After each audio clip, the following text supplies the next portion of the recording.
السلام علیکم ورحمۃ اللہ وبرکاتہ۔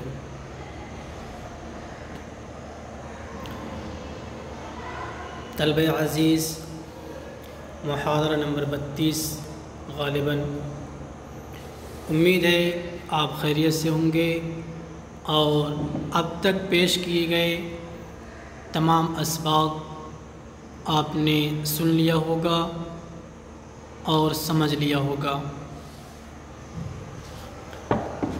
آج ہے احوال مخاطب کے اعتبار سے کسر کی 3 قسمیں، لیکن اس سے پہلے جو بحث تھی کسر صفت علی الموصوف، کسر موصوف علی الصفت، کسر صفت علی الموصوف اور کسر موصوف علی الصفت، یہ 2 قسمیں تھیں۔ دونوں کی مثال آپ کے سامنے اسکرین پہ موجود ہے۔ میں چاہتا ہوں کہ ایک مثال دوسری بھی آپ کے سامنے آ جائے تاکہ بات اور واضح ہو جائے۔ تو کسر صفت علی الموصوف کی مثال آپ یوں کہہ سکتے ہیں، لا رازق الا اللہ، لا رازق الا اللہ، رزق دینے والا صرف اللہ ہے۔ تو یہاں پہ رازق صفت ہے اور الا اللہ، اللہ کیا ہے؟ موصوف ہے۔ رازق کا کسر کیا گیا ہے اللہ پر، تو صفت کا کسر ہوا اللہ پر، لہذا اسے کہا جائے گا کہ کسر صفت علی موصوف۔ رازق یہ صفت ہے، آپ کو آگے بتائیں گے کہ صفت سے کیا مراد ہے، اور پچھلے محاضرے میں نے بتا بھی دیا ہے کہ صفت سے صفت نحوی مراد نہیں ہے۔ ذات کو چھوڑ کر جتنی بھی چیزیں ہوں گی وہ تمام اس صفت کے اندر آ جائیں گی، جو بھی ہو، مفعول ہو، جار مجرور ہو، وغیرہ وغیرہ۔ تو یہاں پر بھی رازق صفت ہے اور اللہ موصوف ہے، لہذا لا رازق الا اللہ، رازق کا کسر کیا گیا ہے اللہ پر، تو کسر صفت علی موصوف ہوا۔ یہ تو حقیقی کی مثال ہوئی، چونکہ آپ نے پڑھا تھا کسر 2 اعتبار سے ہوتا ہے، یا تو حقیقتاً ہوتا ہے یا اضافتاً ہوتا ہے۔ تو یہ حقیقی کی مثال ہوئی، چونکہ رازق کا جو اللہ پر کسر کیا گیا ہے تو یہ اللہ کے ما سوا تمام افراد کے اعتبار سے ہے، حقیقت کے اعتبار سے ہے۔ جی، یعنی اب مطلب یہ ہوا کہ اللہ کے علاوہ کوئی رازق نہیں ہے۔ آپ کو بتایا گیا تھا کہ اگر تمام افراد کی نفی ہو جائے، صرف اس فرد کو باقی رکھا جائے جو جملے میں مذکور ہے، تو یہ حقیقتاً کسر ہوگا، جیسا کہ اس مثال میں۔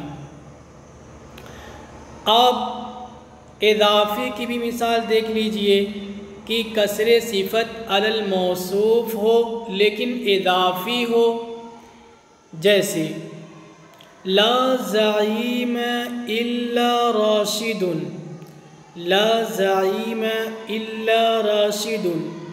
تو یہاں پہ زعیم، پہلے یہ دیکھ لیجئے، زعیم صفت ہے، زعیم کیا ہے؟ صفت ہے، راشد موصوف ہے، چونکہ راشد یا آدمی کے بغیر یہ لیڈرشپ، لیڈری نہیں آ سکتی ہے۔ تو معلوم ہوا کہ زعیم ہونے کے لیے آدمی کی ضرورت پڑے گی، تو زعیم گویا کہ قائم بالغیر ہے، لہذا یہ صفت کے معنی میں ہوگا۔ تو یہاں پر بھی صفت کا کسر کیا گیا ہے راشد موصوف پر، تو کسر صفت علی الموصوف ہوا۔ آگے اضافی ہے، یعنی یہ مثال اضافی کی ہے۔ کیوں؟ اس لیے کہ یہاں پر جو زعیم کا قصر کیا گیا راشد پر، تو یہ اس کے ماسوا تمام افراد کے اعتبار سے نہیں ہے، بلکہ کچھ خارجی یا کسی دوسری شے کے اعتبار سے ہے، کسی دوسری متعین چیز کے اعتبار سے ہے۔ کیا ہے وہ؟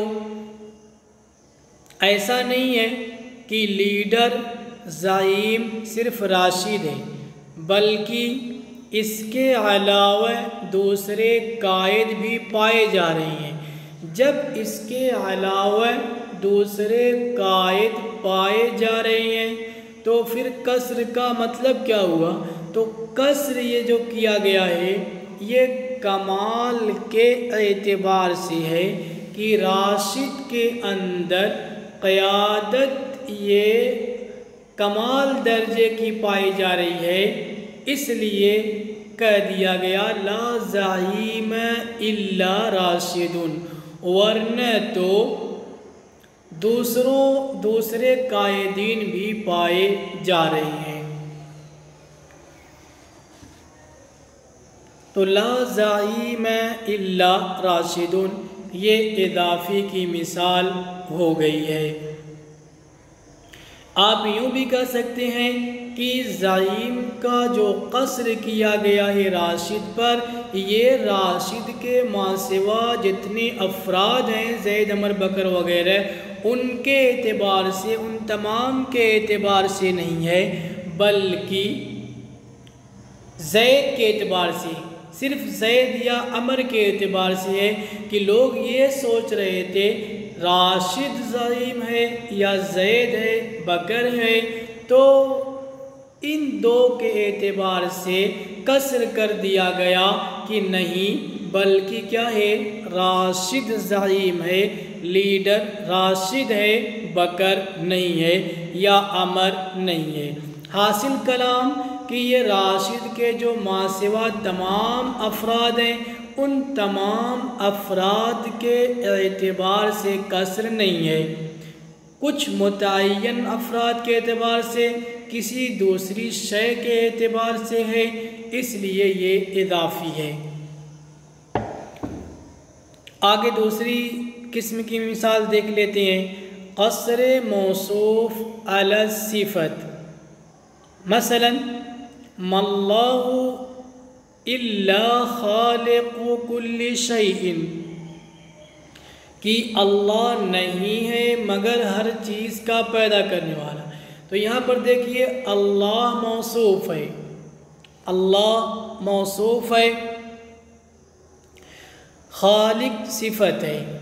اللہ موصوف کا کسر کیا گیا ہے خالق صفت پر، تو کسر موصوف علی الصفت ہوا، اور یہ حقیقی کی مثال ہے، چونکہ کسر حقیقی بھی ہوتا ہے اضافی بھی ہوتا ہے، تو یہ حقیقی کی مثال ہے، اس لیے کہ اللہ کو کسر کیا گیا ہے خالق کے اوپر، تو یہ تمام افراد کے اعتبار سے ہے کہ خالق اللہ نہیں ہے مگر کیا ہے، خالق، اللہ کے علاوہ کوئی خالق نہیں ہے، تو یہ کسر کیا گیا ہے حقیقت کے اعتبار سے۔ اللہ نہیں ہے مگر ہر چیز کا خالق، اللہ نہیں ہے مگر ہر چیز کا خالق، خالق کل شیء۔ اب دوسری مثال دیکھ لیجیے حقیقی کی، وما زید الا کاتب،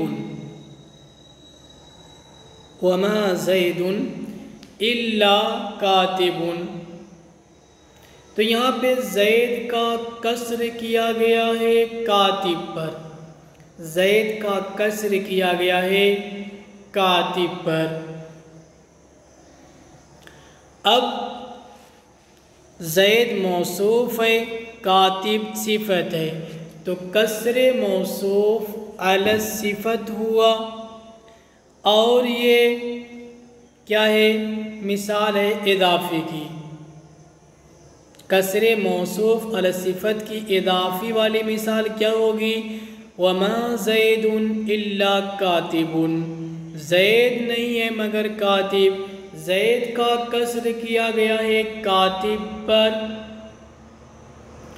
تو یہ جو کسر کیا گیا ہے یہ حقیقت کے اعتبار سے نہیں ہے، زید نہیں ہے مگر کاتب۔ کیا مطلب؟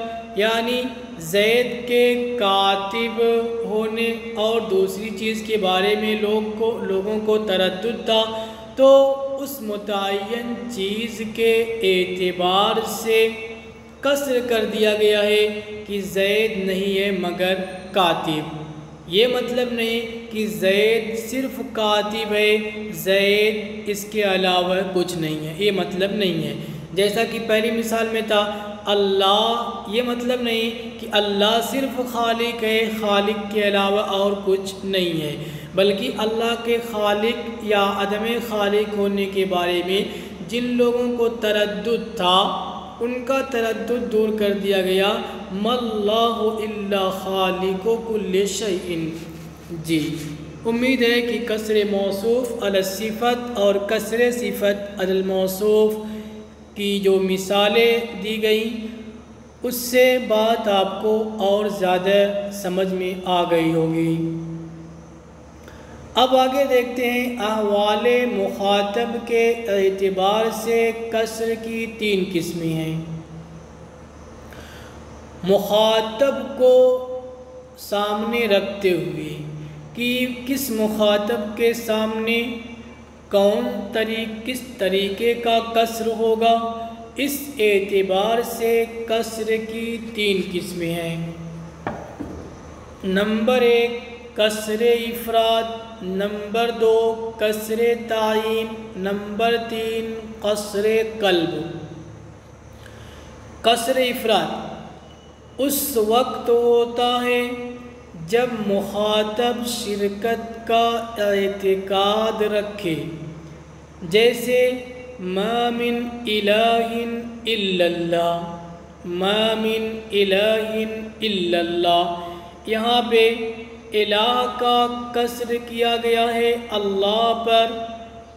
جی مخاطب شرکت کا اعتقاد رکھ رہا ہے کہ اللہ کے علاوہ دوسرے معبود ہیں، جی اللہ کے ساتھ دوسرے معبود ہیں، تو مخاطب شرکت کا اعتقاد رکھ رہا ہے، لہذا اس کے اعتقاد کی تردید کے لیے جو کسر ہوگا اس کسر کو کسر افراد کہا جائے گا۔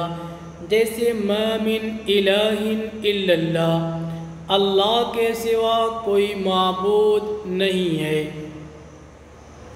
دوسری مثال آپ یوں بھی کہہ سکتے ہیں انما اللہ الہ واحد، انما اللہ الہ واحد، کہ اللہ ہی ایک معبود ہے۔ الہ کے بارے میں لوگ شرکت کا اعتقاد رکھتے تھے تو بتا دیا گیا انما اللہ الہ واحد، اس سے تردید ہو گئی جو 3 یا زائد معبودوں کا اعتقاد رکھتے ہیں۔ نمبر 2 کسر تعیین اس وقت ہوتا ہے جب کہ مخاطب متردد ہو، مخاطب کو تردد ہو، مخاطب تردد میں ہو کہ آیا یہ ہے یا یہ ہے۔ جیسے وما محمد الا رسول، کہ محمد نہیں ہے مگر رسول۔ آپ صلی اللہ علیہ وسلم کے موت کے بارے میں اور ہمیشہ رہنے کے بارے میں، خلود کے بارے میں لوگوں میں تردد تھا کہ آپ نبی ہیں تو آپ کو خلود حاصل ہے، تو اس تردد کی تردید کی گئی۔ وما محمد الا رسول کہہ کر کہ محمد صرف کیا ہے، رسول ہیں، اور ہر رسول کو اس دنیا سے جانا ہے، اس لیے محمد صلی اللہ علیہ وسلم کو بھی دنیا سے کیا ہے، جانا ہے۔ ایسی بات نہیں کہ محمد کو رسول پر حقیقت کے اعتبار سے قصر کر دیا گیا، ایسی بات نہیں ہے۔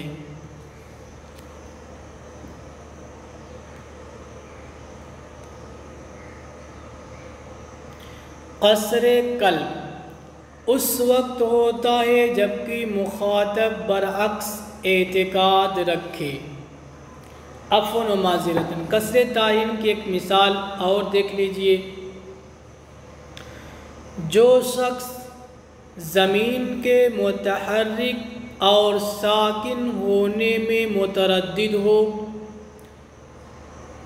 کہ زمین آیا متحرک ہے یا ساکن ہے، اس سے آپ کہیں الارض متحرکۃ لا ثابتۃ، آپ نے یہاں پہ قصر کر دیا، الارض متحرکۃ لا ثابتۃ، آگے آپ کو بتائیں گے لا کے ذریعے بھی قصر ہوتا ہے۔ تو یہاں پہ تردد تھا اس کو ساکن اور متحرک ہونے میں، آپ نے کیا کر دیا، الارض متحرکۃ، اب اس کا تردد کیا ہو جائے گا، ختم ہو جائے گا۔ نمبر 3، قصر قلب اس وقت ہوتا ہے جبکہ مخاطب برعکس اعتقاد رکھے، جیسے انما نحن مصلحون، یہ اعتقاد یہ کیا ہے، منافقین کے سلسلے میں ہے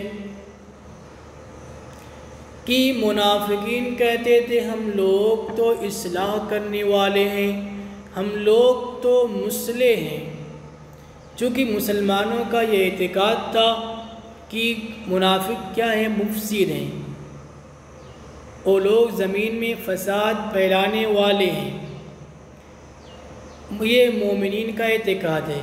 اب منافقین مومنین کے اعتقاد کے برعکس قصر کر رہے ہیں، مومن کا اعتقاد یہ ہے کہ وہ مفسد ہیں، یہ اس کے برعکس کر رہے ہیں انما نحن مصلحون، کہ ہم کیا ہیں، مصلح ہیں، مفسد نہیں ہیں۔ تو یہ کیا ہو گیا، قصر قلب ہو گیا۔ آپ اس کو یوں بھی کہہ سکتے ہیں ما سافر الا علی، اب یہ وہ شخص جو زید کے مسافر ہونے کا قائل ہے، نہ کہ علی کے مسافر، کس کے، زید کے مسافر ہونے کا قائل ہے، نہ کہ علی کے مسافر ہونے کا۔ آپ نے اس پر اس کے اعتقاد کو پلٹ دیا، کیا، ما سافر الا علی، وہ کیا کہہ رہا تھا کہ مسافر زید ہے نہ کہ علی، وہ ایسا خیال کر رہا تھا۔ آپ نے اس کے خیال کو پلٹ دیا کہ مسافر علی ہے نہ کہ زید، ما سافر الا علی، تو یہ کیا ہو جائے گا، قصر قلب ہو جائے گا۔ آگے دیکھتے ہیں، عفو و معذرتاً محاضرہ پورا ہو گیا، انشاءاللہ اگلے محاضرے میں قصر کے طریقے پر بحث کریں گے، بات کریں گے۔ السلام علیکم ورحمۃ اللہ وبرکاتہ۔